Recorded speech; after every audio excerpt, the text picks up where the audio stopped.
నమస్తే దూరదర్శన్ యాదగిరి ప్రేక్షకులకు స్వాగతం. ఇవాల్టి మన చర్చలో భాగంగా కరోనా వ్యాక్సిన్ లేదా కరోనా ఈ పేరు చెప్తే యావత్ ప్రపంచం మొత్తం భయభ్రాంతులకు గురవుతున్నారు. దీనికి సంబంధించి ఈ పేరు వినగానే యావత్ ప్రపంచం భారతదేశంతో సహా లాక్డౌన్ దిశగా అప్పట్లో అడుగులు వేసింది.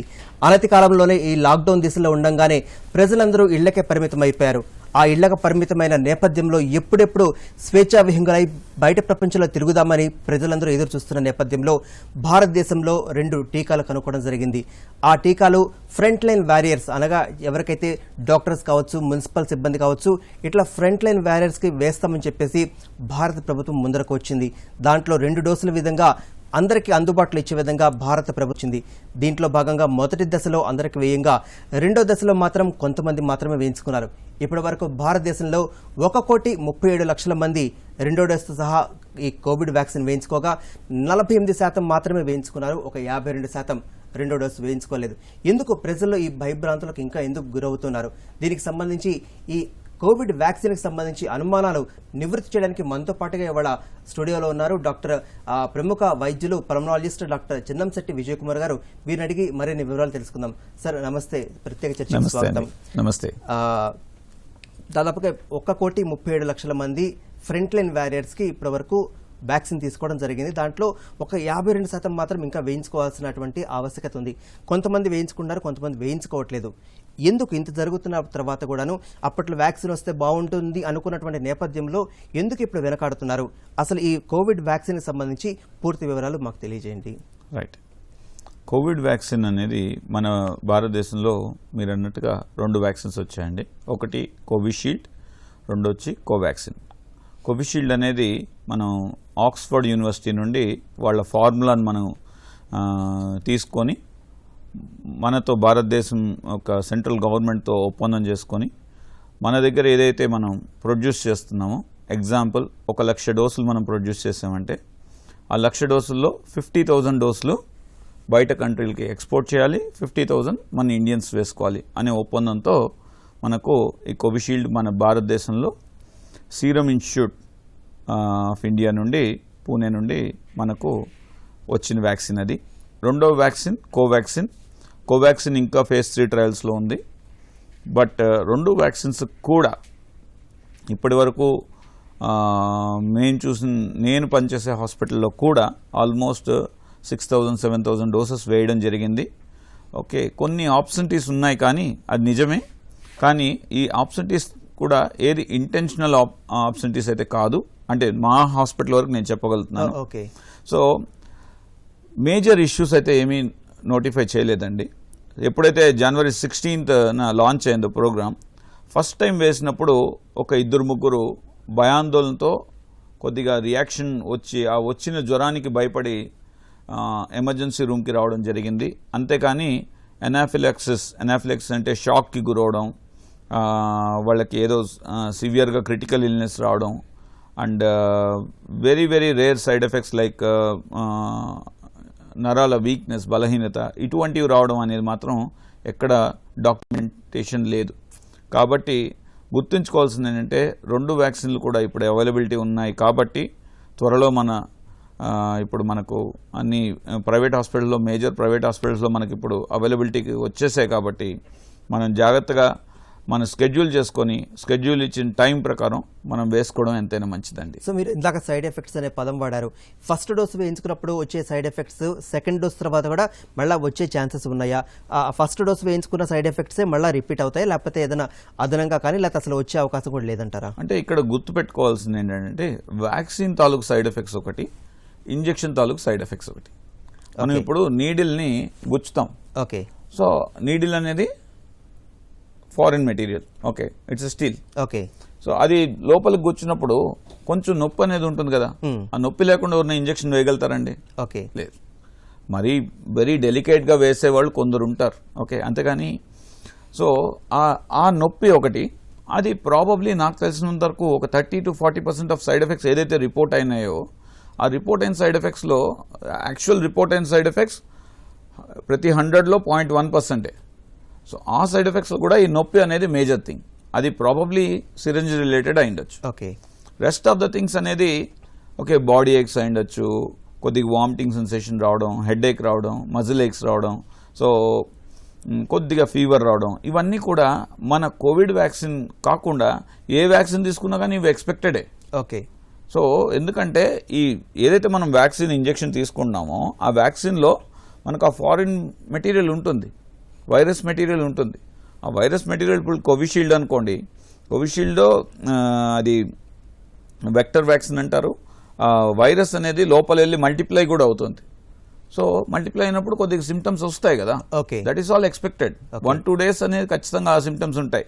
ఇప్పుడు కోవాక్సిన్ తీసుకున్నాం అనుకోండి, కంప్లీట్లీ ఇన్యాక్టివేటెడ్ వ్యాక్సిన్, అది లోపలికి వెళ్ళిన తర్వాత ఆ ఫారిన్ మెటీరియల్ కొద్దిగా ఇమ్యూనిటీ తీసుకొస్తుంది. కాబట్టి ఆ ఇమ్యూనిటీ తీసుకొచ్చే ప్రక్రియలో కొంచెం ఫీవర్ రావచ్చు, బాడీ ఏక్స్ రావచ్చు, వామిటింగ్ రావచ్చు, ఇలాంటివి హెడ్ ఏక్స్ రావచ్చు, ఇలాంటివి ఉంటాయి. కానీ మేజర్ సైడ్ ఎఫెక్ట్స్ అయితే మాత్రం ఏది లేదని చెప్పుకోవాలండి. రైట్. మరో పక్కన ఫస్ట్ డోస్ వేసుకున్న వాళ్ళు ఒకవేళ సెకండ్ డోస్ కనుక వేసుకునే పక్షంలో వాళ్ళకి ఏదైనా ఇబ్బంది జరిగే అవకాశం ఉందా? ఫస్ట్ డోస్ వేసుకున్న వాళ్ళు సెకండ్ డోస్ వేసుకోకపోతే, ఎందుకంటే గవర్నమెంట్ ఏం చెప్తుందంటే షెడ్యూల్డ్ టైం ప్రకారం ఎవరికైతే స్లాట్ బుక్ చేస్తున్నారో ఆ టైంకి కనుక వేయించుకోకపోతే మళ్ళీ వాళ్ళకి మళ్ళీ వ్యాక్సిన్ వేయరని చెప్పేసి ఒక సూచన చేస్తున్న నేపథ్యంలో సెకండ్ డోస్ వేసుకోకపోతే ఏదైనా నష్టం జరిగే అవకాశం ఉందంటారా? మేజర్ నష్టం ఏం జరుగుతుందంటే మనకు ఏదైతే వ్యాక్సిన్ సర్టిఫికేట్ ఇస్తున్నారో అది రాదు. ఓకే. వ్యాక్సిన్ సర్టిఫికేట్ లేకుండా త్వరలో ఇప్పుడు ఇంకొక 1.5 months మనకు ఇంటర్నేషనల్ ట్రావెల్స్ మళ్ళీ నార్మలైజ్ అయినప్పటికీ కూడా వ్యాక్సినేషన్ సర్టిఫికేట్ లేకుండా ట్రావెల్ చేయడానికి వీలుండదు. ఓకే. అది మేజర్ డ్యామేజ్. ఓకే. ఇకపోతే ఇంకా మనం డేటాలోకి చూసినామంటే డేటా ప్రకారం ఏంటంటే ఈ కోవిషీల్డ్ వ్యాక్సిన్ వేసిన తర్వాత దీన్ని 1 month తర్వాత ఇస్తే సెకండ్ డోస్ ఎలా ఉంటుంది, 2 months తర్వాత ఇస్తే ఎలా ఉంటుంది, 3 months తర్వాత సెకండ్ డోస్ ఇస్తే ఎలా ఉంటుంది అనేది స్టడీస్ జరిగినాయి. ఆ స్టడీస్ ప్రకారం చూస్తే 3 months తర్వాత ఎవరైతే సెకండ్ డోస్ తీసుకున్నారో వాళ్ళలో ఇమ్యూనిటీ చాలా ఎక్కువ పెరిగింది అనే ఒక స్టడీ వచ్చిందనమాట. అవును. కాబట్టి ఒకవేళ అన్లెస్ గవర్నమెంట్ ఇంత స్ట్రింజెంట్గా ఫస్ట్లో ఉంటున్నది, కానీ నా అవగాహన ప్రకారం ఎక్స్క్లూజివ్ నా ఒపీనియన్ ఇది, ఇంత పెద్ద వ్యాక్సినేషన్ ప్రోగ్రామ్ మన చేతిలో ఆల్మోస్ట్ 1.2 billion పాపులేషన్ ఉన్నారు. అట్లీస్ట్ 70 to 80 crore పాపులేషన్కి వ్యాక్సినేషన్ ఇవ్వాలి.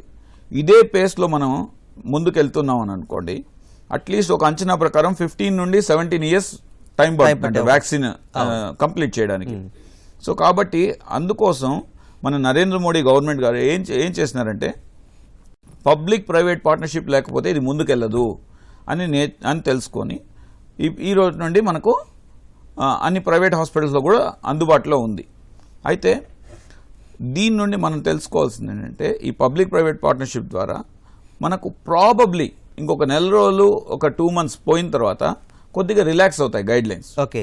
సో స్ట్రింజెంట్గా ఉండకపోయే అవకాశం కూడా ఉంటుంది. ఎవరైతే మిస్ అయినారో సెకండ్ డోస్ ప్రాబ్లీ వాళ్ళు దే కెన్ టేక్ ఇట్ అన్నట్టు అనుకుంటున్నాను. ఓకే. రైట్. మరో పక్కన ప్రతి 5గురిలో ఒకళ్ళకి కరోనా వ్యాక్సిన్ అటాక్ అయిందని ఒక సర్వే చెప్తున్న నేపథ్యంలో ఆల్రెడీ మాకు వచ్చేసింది కదా, ఇక మళ్ళీ రాదని ఒక భయం కావచ్చు, లేకపోతే మీరు అన్నట్టుగా రిలాక్సేషన్ కావచ్చు, సో మేము ఇంకా తీసుకోవాల్సిన అవసరం లేదని కొంతమంది అనుకుంటున్నారు.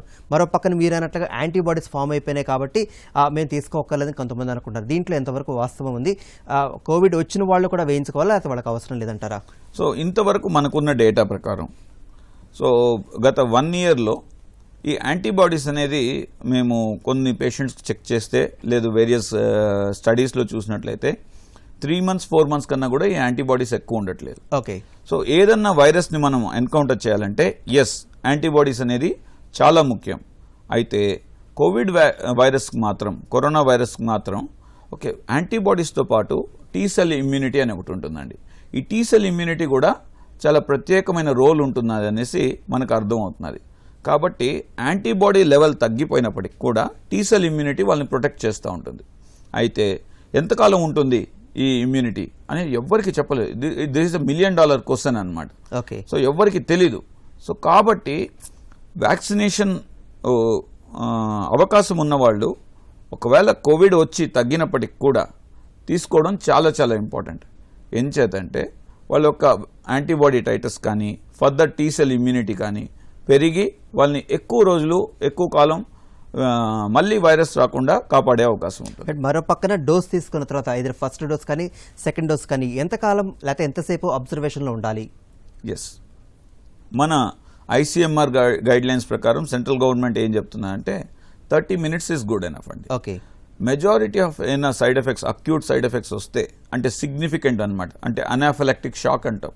ఈ షాక్ లాంటివి ఏమైనా వస్తే ఆ 30 minutesలో ఏర్పడుతుంది, దాని తర్వాత రాదు. ఓకే. సో కాబట్టి ఆ 30 minutes అబ్జర్వేషన్, ఈ 30 minutesలో ఎవరికైతే మనకు సిగ్నిఫికెంట్ సైడ్ ఎఫెక్ట్స్ వస్తున్నాయని అంటే వాళ్ళని ఎక్స్టెండెడ్ అబ్జర్వేషన్లో ఉంచడం జరుగుతుంది. ఓకే. మరో పక్కన March 1 నుంచి సీనియర్ సిటిజన్స్ ఎవరైతే 60 years అబోవ్ ఏజ్ ఉన్న వాళ్ళు వాళ్ళందరికీ వ్యాక్సిన్ పంపిణీ జరుగుతుందని చెప్పేసి కేంద్రం ప్రకటించింది. ఈ నేపథ్యంలో సీనియర్ సిటిజన్స్ ఎటువంటి జాగ్రత్తలు తీసుకోవాలి? మరో పక్కన 45 to 60 years మధ్యలో ఉన్నటువంటి క్రానిక్ పేషెంట్స్ ఎవరంటే వాళ్ళకు కూడా ఇస్తామని చెప్పేసి అంటున్నారు. ఎటువంటి హిస్టరీ ఉండాలి వాళ్ళకి, ఉంటే అటువంటి వాళ్ళకి ఈ వ్యాక్సిన్ అందుబాటులో ఉంటుంది? ఎస్, చాలా మంచి ఇంపార్టెంట్ పాయింట్ అండి ఇది. 60కి పైబడిన వాళ్ళందరూ కూడా తప్పకుండా వ్యాక్సిన్ తీసేసుకోండి. అయితే ఎవరు తీసుకోకూడదు అని తెలుసుకున్నామంటే మిగతా వాళ్ళందరూ కూడా తీసుకోవచ్చు అనమాట. రైట్. ఎవరికైతే ఇమ్యూనిటీ లెవెల్స్ తక్కువ ఉంది, ఇమ్యూనిటీ లెవెల్స్ ఎవరికి తక్కువ ఉంటాయి, పర్టికులర్గా ఈ diabetes, uncontrol diabetes, hyper tension and then kidney problems, liver problems, వీళ్ళందరూ కూడా జనరల్ పూల్లో వస్తారు. వీళ్ళందరూ కూడా ఖచ్చితంగా తీసుకోవాలి. ఓకే. ఎవరికి తీసుకోకూడదు అని అనుకుంటే ఎవరన్నా క్యాన్సర్ కీమోథెరపీ మీద ఉన్నారు, క్యాన్సర్ మెడిసిన్స్ వాడుతున్నారు. క్యాన్సర్ మెడిసిన్స్ ఒక్కొక్కసారి వేరే డిసీజెస్లో అంటే కనెక్టివ్ టిష్యూ డిసీజ్లో కూడా ఈ మందులు వాడడం జరుగుతుంటుంది. ఉదాహరణకు అజాథైప్రిన్ అనేది ఒక మందు వాడుతుంటారనమాట. ఈ అజాథైప్రిన్ వాడుతున్న వాళ్ళు కూడా మనం ఈ వ్యాక్సిన్ తీసుకోకపోవడం మంచిది. సో ఇది గుర్తుపెట్టుకోవాల్సిన అవసరం ఎంతైనా ఉంది. లేదు, ఇంతకుముందు ఏమైనా వ్యాక్సినేషన్ ఇచ్చినప్పుడు ఏదైనా సీరియస్ సైడ్ ఎఫెక్ట్ డెవలప్ అయిందనుకోండి, ఇటువంటి వాళ్ళు ఖచ్చితంగా తీసుకోకూడదు. ఓకే. అండ్ ప్రెగ్నెంట్ లేడీస్ తీసుకోకూడదు. ఎవరైతే బ్రెస్ట్ ఫీడింగ్ ఇస్తున్నారో వాళ్ళు కూడా ఈ వ్యాక్సిన్ తీసుకోకూడదు. ప్రస్తుతానికి మాత్రం వాళ్ళందరికీ లేదండి. ఓకే. రైట్. మరో పక్కన సాధారణంగా మనం డాక్టర్ దగ్గరికి వెళ్ళిన తర్వాత మనకున్నటువంటి ప్రాబ్లం మొత్తం చెప్పిన తర్వాత మెడిసిన్ తీసుకున్న తర్వాత సహజంగా అడిగేటువంటి ఒక క్వశ్చన్, డాక్టర్ గారు ఏం తినచ్చు, ఏం తినకూడదు అంటే ఒక్కొక్క డిసీజ్కి ఒక్కొక్క ఫుడ్ ఐటమ్ ఏదైతే డైట్ ఉంటుందో అది అడగడం సహజం. ఈ కోవిడ్ వ్యాక్సిన్ సంబంధించి కూడా ఏదైనా డైట్ ఏమైనా ఉందా, లేకపోతే అన్ని తినచ్చా? ఏం లేదండి. ఓకే, అటువంటి రెస్ట్రిక్షన్స్ ఏం లేదు. సమ్మర్ అయితే మాత్రం సెట్ ఇన్ అయింది. ఓకే, నార్త్లో ఎలా ఉంది కానీ సౌత్లో మాత్రం ఖచ్చితంగా టెంపరేచర్స్ పెరిగాయి. ఫీవర్ వచ్చే అవకాశం ఉంది కాబట్టి వెంటనే డోలో వేసుకొని అడిక్వేట్ హైడ్రేషన్ తీసుకోవడం ఎంతైనా మంచిది. లేదంటే హైడ్రేషన్ లేకుండా ఏమైనా దాని రిలేటెడ్ సైడ్ ఎఫెక్ట్ వచ్చిందనుకోండి, అన్నెసరీగా అది వ్యాక్సిన్ సైడ్ ఎఫెక్ట్లో వెళ్ళిపోతుంది. కాబట్టి హైడ్రేషన్ మంచిగా తీసుకొని నార్మల్ లైఫ్ లీడ్ చేస్తే సరిపోతుంది. ఎస్, నేను చూసిన మా కొలీగ్స్లో అయితే మాత్రం మేజర్ సైడ్ ఎఫెక్ట్ ఎవ్వరికీ రాలేదు. ధైర్యంగా అందరూ వేసుకున్నారు. ధైర్యంగా ఈవెన్ సెకండ్ డోస్ తర్వాత కూడా ఏం మేజర్ ఇష్యూస్ లేదని మాత్రం గట్టిగా చెప్పగలుగుతాను. రైట్. మరో పక్కన మనకి ఏదైతే ఇంటర్నేషనల్ ట్రావెలింగ్ కావచ్చు, డొమెస్టిక్ ట్రావెలింగ్ కావచ్చు, flight or bus, what are the transport modes, చాలా మంది కూడా ఇప్పుడు ప్రయాణాలు చేస్తూ ఉన్నారు. ఈ రాబోయే రోజుల్లో సీనియర్ సిటిజన్ కావచ్చు, లేకపోతే ఎవరికైతే 45 to 60 ఈ వ్యాక్సిన్ వేయించుకుంటున్నారో వాళ్ళు ట్రావెల్ చేయొచ్చా? ఒకవేళ చేయొచ్చు అని అనుకుంటే ఎటువంటి జాగ్రత్తలు తీసుకోవాలి వీళ్ళు? వ్యాక్సినేషన్ అయిన వెంటనే అంటే సెకండ్ డోస్ వేసుకున్న వెంటనే నాకు ఇమ్యూనిటీ వచ్చేసింది అనే అపోహ వద్దండి. సో ఫస్ట్ డోస్ వేసుకున్న తర్వాత ఎంతోమందికి యాంటీబాడీ లెవెల్స్ ఏమైనా వచ్చినాయా అని ఒక 2 weeks తర్వాత చెక్ చేస్తే చాలామందికి 2-3 weeks తర్వాత యాంటీబాడీస్ ఏం లేవు.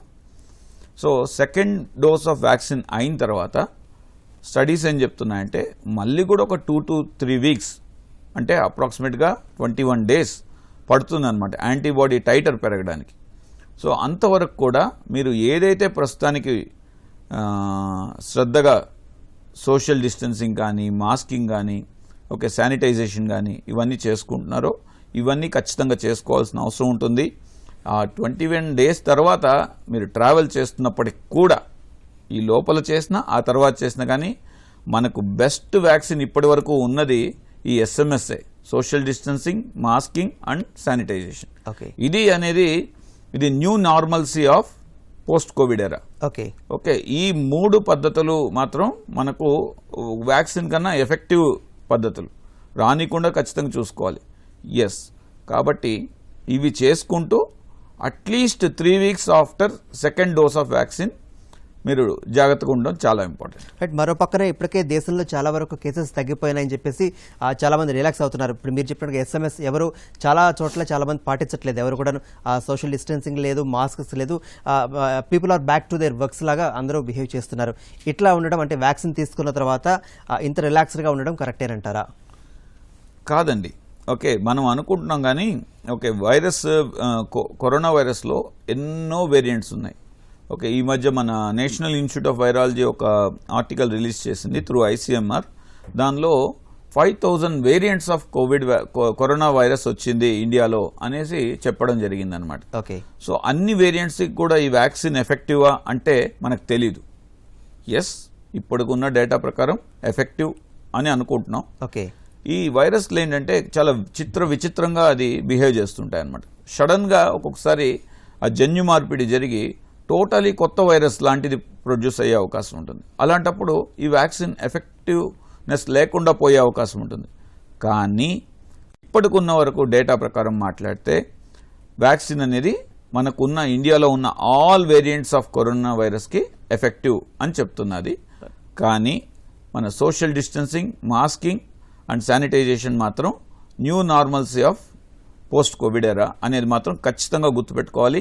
ఈజ్ అవ్వడానికి ఎటువంటి పరిస్థితి లేదు. రైట్. మరో పక్కన మనకు వ్యాక్సిన్ ఏదైతే రీసెర్చ్ మోడ్లో ఉన్నప్పుడు అప్పుడు మనకు స్ట్రెయిన్ అనే ఒక కొత్త వైరస్ లేదు, లేకపోతే ఇటు బ్రిటన్ లేకపోతే సౌత్ ఆఫ్రికా నుంచి కొత్తగా ఇంకొక వైరస్ మనకు వచ్చిందని చెప్పేసి మనకి ఒక వార్త వింటున్నాం. ఈ నేపథ్యంలో ఈ స్ట్రెయిన్ వైరస్ కావచ్చు, లేకపోతే మిగతా వాటికి కూడా ఈ వ్యాక్సిన్ సరిపోతుందా? ఎందుకంటే అప్పటికి ఆ పదం లేదు కాబట్టి దీని దృష్టిలో పెట్టుకొని కూడా వ్యాక్సిన్ చేస్తున్నారా, లేకపోతే దానికి కూడా సేఫేనా? సో రీసెంట్గా ఒక డేటా పబ్లిష్ అయిందండి. ఈ డేటా ప్రకారం ఏం చేస్తుందంటే ఈ స్ట్రెయిన్ ఏదైతే న్యూ స్ట్రెయిన్ ఉందో మనకు NY500.1 ఏదో ఒకటి ఉందండి. ఆ పర్టికులర్ స్ట్రెయిన్ ఫ్రమ్ దీన్ని ఫేమస్గా అయితే UK స్ట్రెయిన్ అని అన్నారనమాట. ఓకే, ఈ UK స్ట్రెయిన్ నుండి అయితే మాత్రం ఈ కోవాక్సిన్, భారత్ బయోటెక్ వాళ్ళ కోవాక్సిన్ చాలా ఎఫెక్టివ్గా దీన్ని ఎదుర్కొంటుంది అనేది ఒక డేటా వచ్చింది. అయితే జనరల్గా మనం ఇంతకుముందు అనుకున్నట్టుగా ఈ వ్యాక్సిన్ తీసుకున్న తర్వాత మోస్ట్ ఆఫ్ ద కరోనా వైరస్కి ఎఫెక్టివ్గా ఉండే అవకాశం ఉంది. కానీ అది ఖచ్చితంగా పనిచేస్తుందా అంటే మనకి ఇప్పటికే డేటా తెలీదు. ఇంకొక 6 months 1 year వెయిట్ చేసి చూడాలి. బట్ మరో పక్కన మనకి సోషల్ మీడియా బాగా స్ప్రెడ్ అయిన నేపథ్యంలో డిఫరెంట్ కంట్రీస్లో ఇప్పుడు సపోజ్ మన ఇండియన్స్ ఎక్కడైనా వేరే కంట్రీస్లో ఉంటే మేము ఇక్కడ వ్యాక్సిన్ తీసుకున్నాము, మాకు సైడ్ ఎఫెక్ట్స్ వచ్చినాయి అని చెప్పేసి ఒక నెగిటివ్ ప్రాపగండా జరుగుతున్న నేపథ్యంలో అవి ఎంతవరకు నమ్మచ్చు అంటారు? లేకపోతే ఎందుకంటే ఒక వ్యాక్సిన్ తయారు చేస్తున్నారంటే ఖచ్చితంగా ఎఫికసీ లేదే మార్కెట్లోకి రిలీజ్ చేయరు ఏ కంట్రీ అయినా సరే. అందులో ఇండియా లాంటి ఒక హైలీ రైజింగ్ కంట్రీ ఖచ్చితంగా పని చేయదని చెప్పేసి మనం ఖచ్చితంగా తెలుసుకోవచ్చు. దీనిని ప్రజల్లోకి తీసుకువెళ్ళడానికి ఎటువంటి స్టెప్స్ తీసుకోవాలి?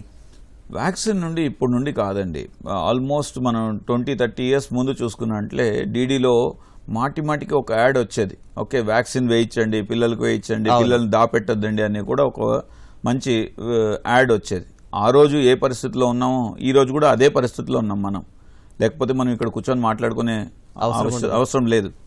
సో అలానే వ్యాక్సిన్ అన్నప్పుడు న్యాచురల్గా మనిషికి ఒక ట్రూత్ ఎంత ఈజీగా స్ప్రెడ్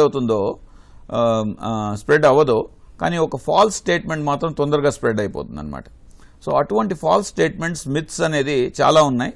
సో కాబట్టి మనం జాగ్రత్తగా అర్థం చేసుకోవాల్సింది ఏంటంటే ఇప్పుడు వచ్చిన వ్యాక్సిన్స్ మన ఇండియాలో ఉన్న బోత్ కోవిషీల్డ్ కానీ కోవాక్సిన్ కానీ 100% సేఫ్ అనేది మాత్రం గుర్తుపెట్టుకోండి. ఓకే, దీనివల్ల మోర్టాలిటీ అంటే ఎవరన్నా చనిపోవడం కానీ లేకపోతే మేజర్ సైడ్ ఎఫెక్ట్ రావడం అనేది మాత్రం ఇంతవరకు ఇండియాలో ఎక్కడ కూడా గుర్తించలేదు. ఓకే అనేది గుర్తుపెట్టుకోవాలి. బట్ బీయింగ్ ఏ డాక్టర్ మీకు డిఫరెంట్ కంట్రీస్ నుంచి మీకు డేటా ఉంటుంది. ఇప్పటివరకు ఎక్కడైనా ఒక percentage of failure in vaccines in different countries కానీ ఇండియాలో కానీ మీ దాకా దృష్టికి వచ్చింది? అసలు మిడిల్ ఈస్ట్లో ఒక కంట్రీలో ఏమైందంటే ఫైజర్ బయోటెక్ తీసుకున్న తర్వాత ఒక crops of corona virus infections రావడం జరిగిందండి. దీన్ని ఫర్దర్ డీటెయిల్స్ వెళ్తే ఫైజర్ బయోటెక్ వ్యాక్సిన్ ఏదైతే ఉందో దాన్ని స్టోర్ చేసేటప్పుడు ఏమవుతుందంటే -80°C కావాలన్నమాట. దాన్ని పోస్ట్ మార్టం అనాలిసిస్ చేస్తే అంటే ఎందుకు ఇది ఫెయిల్ అయింది, ఎందుకు అన్ని వ్యాక్సినేషన్ ఇచ్చిన తర్వాత కూడా వైరస్ ఇన్ఫెక్షన్స్ ఎక్కువ వచ్చినాయని చూస్తే cold storage, cold chain maintenance అంటారు అనమాట. ఆ -80°C ఈ వ్యాక్సిన్కి కొందరికి ఇచ్చినప్పుడు మెయింటైన్ చేయలేకపోయినారు. That is the main reason మనం ఈరోజు ఇండియాలో ఫైజర్ బయోఎన్టెక్ మనకు అవైలబిలిటీ లేదంటే, కోవిషీల్డ్ ఉంది, దాని స్టోరేజ్ టెంపరేచర్ చాలా తక్కువ. ఓకే, అండ్ కోవాక్సిన్ కూడా నార్మల్ టెంపరేచర్లో మనం స్టోర్ చేసుకోవచ్చు. వెరాస్ ఫైజర్ బయోఎన్టెక్ మనకు ఇండియాకి ఎందుకు రాలేదనంటే, -80°C మనం స్టోర్ చేసి దాన్ని కోల్డ్ చైన్ మెయింటైన్ చేస్తూ డిస్ట్రిబ్యూట్ చేయడం అనేది చాలా చాలా కష్టం. ఓకే, మరో పక్కనే చాలా పొలిటికల్ చేస్తున్నారు కొన్ని పొలిటికల్ పార్టీస్. ఇందాక మనం ఇంట్రోలో మాట్లాడుకున్నట్టుగా ఎప్పుడు వస్తుందా వ్యాక్సిన్ అని ఎదురు చూస్తున్న నేపథ్యంలో ముందర మీరు పొలిటికల్ పార్టీస్ వాళ్ళు, మీరు రాజకీయ నేతలుగా మీరు ముందర వేయించుకోండి, తర్వాత మేము వేయించుకుంటామని చాలామంది ప్రజల్లో ఒక ఆ మాట వినిపిస్తూ వచ్చింది. ఆల్మోస్ట్ 1,37 people ఇప్పటి వరకు వేయించుకున్నారు. ఎందుకు అంటే ఒక ప్రధానమంత్రి లేకపోతే ఒక రాష్ట్రపతి, ఒక రాష్ట్రానికి సీఎంఓ వీళ్ళు వేయించుకుంటేనే ఆ నమ్మకం ప్రజల్లో కలుగుతుందా? 1,37,00,000 అదేమి చిన్న ఫిగర్ కాదు, వీళ్ళవి కూడా ప్రాణాలే కదా వాళ్ళతో పాటుగా. ఇప్పటికైనా ఎందుకు ప్రజల్లోకి ఆ నమ్మకాన్ని ఎందుకు కలగట్లేదు? అంటే నమ్మకం కలగట్లేదు అని చెప్పడం కరెక్ట్ కాదండి. సో నమ్మకం కలిగింది కాబట్టే 1,37,00,000 మంది తీసుకున్నారు. ఇంకా 52% ఇంకా they are lacking to take the second dose. అందుకని నేను ఆ మాట అన్నాను. సెకండ్ డోస్ లో కొంచెం ఆబ్సెంటీస్ ఎక్కువ ఉన్నారు. దానికి మనం అనాలిసిస్ చేసుకోవాలి, ఏంటి పరిస్థితి చూడాలి. బట్ నాకు తెలిసినంత వరకు చాలా మంది, ఓకే అంటే నేను ప్రైవేట్ సెక్టార్లో వర్క్ చేస్తున్నాను కాబట్టి ప్రైవేట్ సెక్టార్లో మాత్రం నాకు తెలిసి ఒక్కరిద్దరు కూడా సెకండ్ డోస్ మిస్ అయిన వాళ్ళు లేరు. Okay, right. ఇప్పటికే దాదాపుగా ఒక గతంలో మనం మాట్లాడుకున్నట్లయితే ఒక 1,000 రూపీస్ వరకు వ్యాక్సిన్ అందరికీ అందుబాటులో, ప్రైవేట్ ఫార్మసీస్లో కూడా అందుబాటులోకి ఇస్తామని చెప్పేసి గవర్నమెంట్ అన్న నేపథ్యంలో ఇవాళ దాన్ని 250 రూపీస్ దాకా తీసుకొచ్చే ఆలోచనలో గవర్నమెంట్స్ ఉన్నట్లు మనకు తెలుస్తుంది. అంటే ఆల్మోస్ట్ అందరికీ అవైలబిలిటీలో ఉండేటట్టుగా గవర్నమెంట్ స్టెప్స్ తీసుకుంటుంది. కనీసం ఇప్పటికైనా ప్రజల్లోకి ఈ అవేర్నెస్ వెళ్ళే అవకాశం ఉందంటారా? ఈ రోజు అవైలబిలిటీ లెవెల్ చూసుకుంటే కోవిషీల్డ్ మాత్రం ఆల్మోస్ట్ 4 crore డోసెస్ ఓకే అవైలబిలిటీలో ఉన్నాయండి ఇండియాలో, రెడీ టు డిస్ట్రిబ్యూట్ అనమాట. సో ఇది గవర్నమెంట్ ఒక్కటే చేయలేని పరిస్థితుల్లో పబ్లిక్ ప్రైవేట్ పార్ట్నర్షిప్గా ముందుకు వచ్చింది. రైట్ సార్, దాదాపుగా గతంలో తీసుకున్నట్లయితే ₹1,000 వరకు ఈ డోసేజ్ వ్యాక్సిన్ కాస్ట్ ఉంటుందని చెప్పేసి ఆ ప్రభుత్వం ఒక అంచనాకు వచ్చింది. కానీ రాను దాన్ని ₹500 అన్నారు. తర్వాత ఇప్పుడు ₹250 పరిశీలిస్తున్నటువంటి నేపథ్యంలో కనీసం ఇంత తక్కువ అమౌంట్లో ఉన్నప్పుడైనా సరే ప్రైవేట్ ఫార్మసీస్లో అందుబాటులో ఉంటాయి, గవర్నమెంట్ హాస్పిటల్స్లో కంప్లీట్ ఫ్రీ ఆఫ్ కాస్ట్ ఉంటుందని చెప్పేసి గవర్నమెంట్ చెప్తుంది. కనీసం ఈ అవైలబిలిటీ ఆఫ్ ద డోసేజ్ అందరికీ అందుబాటులో ఉంది కాబట్టి కనీసం ఇప్పుడైనా ప్రజలు ముందుకు వచ్చే అవకాశం ఉందంటారా? 100% ఉంటుంది అని నేను ఎక్స్పెక్ట్ చేస్తున్నానండి. ప్రాబబ్లీ ఇదే దిశగా మనం ముందుకెళ్తే ప్రాబబ్లీ నెక్స్ట్ 2 yearsలో కంప్లీట్ పాపులేషన్ వ్యాక్సినేట్ అయ్యే అవకాశం ఉంది. గవర్నమెంట్తో పాటు ప్రైవేట్ కూడా చాలా ఆతృతగా ఉందన్నమాట. ఎందుకంటే ఎప్పటికప్పుడు మనం వ్యాక్సినేషన్ ఇచ్చేసి ఎంతమందిని మ్యాక్సిమం ఇచ్చేసినామంటే మళ్ళీ మనం న్యూ నార్మల్సీకి రావాలి. ఓకే, మళ్ళీ ఫ్రీగా మాస్కులు లేకుండా తిరిగే రోజులు రావాలి అనేసి ప్రజలందరూ కూడా వెయిట్ చేస్తున్నారు. I'm sure people are very, very hopeful, and then once private clinicsలో కానీ ఫార్మసీస్లో కానీ వచ్చిన తర్వాత చాలా మంది ముందుకు వచ్చి తీసుకుంటారని నేను అనుకుంటున్నాను. మరో పక్కన ఆ first dose and second dose ఏదైతే ఆ గ్యాప్ ఉందో ఆ డోసెస్ ఎవరైతే వేయించుకోలేదో అవి carry forward to next patient వాడుకోవచ్చా, లేకపోతే ఆ డోసెస్ అట్లాగే first dose and second dose ఒక పేషెంట్కి అదే ఉంటుందా? లేదు, అలా కాదు, క్యారీ ఫార్వర్డ్ అవుతుందండి. అంటే ఆ గివెన్ డోస్ మాత్రం ఉంచరు. ఓకే, ఆ గివెన్ డోస్ ని అప్పుడు ఎవరికైతే నెక్స్ట్ పైప్ లైన్ లో ఉన్నారో వాళ్ళకి ఇచ్చేస్తారు. మెయిన్ ఇంపార్టెంట్ థింగ్ ఇక్కడ ఏంటంటే కోల్డ్ చైన్ అనేది మెయింటైన్ చేయాలి. ఎప్పుడైతే కోల్డ్ చైన్ మెయింటైన్ చేస్తుంటారు, అండ్ మోర్ ఇంపార్టెంట్లీ ఇప్పుడు ఏదైతే ఏజెడ్ వ్యాక్సిన్ వస్తుందో దాని షెల్ఫ్ లైఫ్ ప్రాబ్లీ మనకు 2 months 3 months ఉంది అంతే, అంతకన్నా ఎక్కువ లేదు. 3 months దాటిందంటే వ్యాక్సిన్ వేస్ట్ అయిపోతుంది. కాబట్టి ఒకవేళ మన దగ్గర కానీ ఏదైతే ఎక్సెస్ ఉంటున్నదో దాని అంతా కూడా ఎక్స్పోర్ట్ అయిపోతూ ఉంటుంది. ఓకే, తర్వాత ఎన్ని డిగ్రీస్ దగ్గర మనకి ఈ వ్యాక్సిన్ స్టోర్ చేస్తున్నారు మన గవర్నమెంట్ కంపెనీస్ వాళ్ళు? గవర్నమెంట్ కంపెనీస్ నాకు ఐడియా లేదు కానివ్వండి, మన కోవిషీల్డ్ అయితే మాత్రం -20లో స్టోర్ అవుతున్నది. ఓకే, అంటే దాని తర్వాత మనకు వచ్చే కొందికి somewhere around 2 to 8 degrees centigrade దగ్గర మనకు ఆల్మోస్ట్ 6 hours 12 hours మాత్రం స్టోర్ చేసుకోవచ్చు అనేసి క్లారిటీ ఉంది. ఓకే, చాలా మందికి యూత్ పీపుల్లో మాకు ఇమ్యూనిటీ పర్సెంటేజ్ ఎక్కువ ఉంటుంది, లేకపోతే మాకేం అవసరం లేదు అని చెప్పేసి చాలా మంది ఫీల్ అవుతున్న నేపథ్యంలో ఆ యూత్కి ఎటువంటి మనం భరోసా కల్పించాల్సిన అవసరం ఉంది? వాళ్ళు కూడా ఖచ్చితంగా whether they are covid warrior or not సంబంధం లేకుండా అందరూ వేయించుకోవాలా? అంటే చూసినట్లయితే మనకు డేటా చూసినట్లయితే 20-25 ఇయర్స్ వయసులో కూడా కరోనా వైరస్ సోకి చనిపోయిన వాళ్ళని చూసినట్లు ఉన్నామండి, డేటా ఉంది. ఓకే. సో అలా అయితే మెయిన్గా ఈ చిన్నపిల్లల్లో అయితే మోర్టాలిటీ చాలా చాలా తక్కువ, నెగ్లిజిబుల్ అన్నమాట. కాబట్టి ఎవరు కూడా ఫస్ట్ అశ్రద్ధ చేయద్దండి, ఎందుకంటే this is a process of building up heard immunity. Heard immunity అంటే కలెక్టివ్గా మన పాపులేషన్ మొత్తానికి ఇండియాలో ఎప్పుడైతే 1.3 బిలియన్ ఉందో, ఈ 1.3 బిలియన్లో అట్లీస్ట్ 60 నుండి 80% ఆఫ్ పాపులేషన్కి ఎప్పుడైతే వ్యాక్సినేషన్ అవుతుందో అప్పుడు వైరస్ మన మధ్యలో ఉండకుండా, మన మధ్యలో స్ప్రెడ్ కాకుండా డిసపేర్ అయిపోద్ది అనమాట. ఓకే. దీన్ని హెర్డ్ ఇమ్యూనిటీ అనమాట. ఇప్పుడు ఈ హెర్డ్ ఇమ్యూనిటీ వల్ల మనం వ్యాక్సిన్ వేసుకున్నట్లయితే వ్యాక్సిన్ వైరస్ క్యారీ చేయకుండా మనం హెల్ప్ చేయగలుగుతాం. సో మన ఇంట్లో ఎగ్జాంపుల్ తీసుకున్నాం అనుకోండి, మీరున్నారు, మీరు కాకుండా మీకు మిడిల్ ఏజ్ కాబట్టి మీకు మేజర్ రిస్క్ ఏమి ఉండదు. ఓకే. కాకపోతే మీలో ఒక ఎసిమ్టమాటిక్ వైరస్ క్యారీ అయింది అనుకోండి, మీ పేరెంట్స్కి రిస్క్ ఉంటుంది. ఓకే. ఎప్పుడైతే వ్యాక్సిన్ తీసుకుంటామో అప్పుడు ఈ ఎసిమ్టమాటిక్ క్యారియర్ స్టేట్ని కూడా తగ్గించే అవకాశం ఉంది. పూర్తిగా ఎరాడికేట్ చేయలేం, తగ్గించే అవకాశం ఖచ్చితంగా ఉంది. ఓకే. ఓవరాల్గా ఈ వ్యాక్సిన్ తీసుకోవటం ఎంతవరకు సేఫ్, లేకపోతే రాబోయే రోజుల్లో ఈ వ్యాక్సిన్ యొక్క ప్రభావం ఎట్లా ఉండబోతుందో మా ప్రేక్షకులు ఒకసారి చెప్తారండి.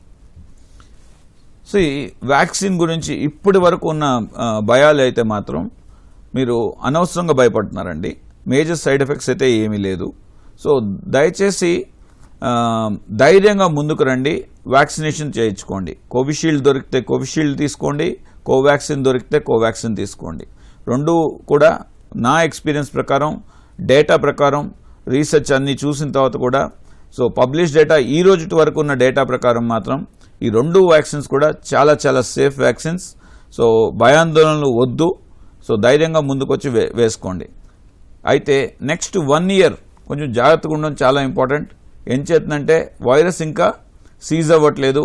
సెకండ్ వేవ్ ఏదైతే మనకు వస్తున్నదో ఈ సెకండ్ వేవ్ని అరికెట్టాలంటే మనకి ఇది గోల్డెన్ ఆపర్చునిటీ. మీరు ఎంతమంది ముందు వచ్చి వ్యాక్సినేట్ చేసుకుంటారో అప్పుడు హెర్డ్ ఇమ్యూనిటీ తొందరగా వస్తుంది. సెకండ్ వేవ్ని మనం అరికట్టి మన దేశాన్ని మనం కాపాడుకున్న వాళ్ళు అవుతాం.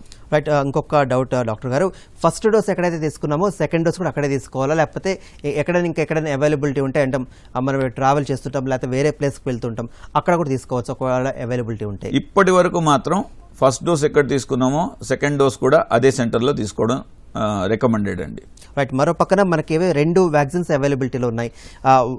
ఫస్ట్ డోస్ ఒక కంపెనీది, సెకండ్ డోస్ ఇంకో కంపెనీ తీసుకోవచ్చు, లేకపోతే 2 డోసులు ఒకటే కంపెనీ తీసుకోవాలా?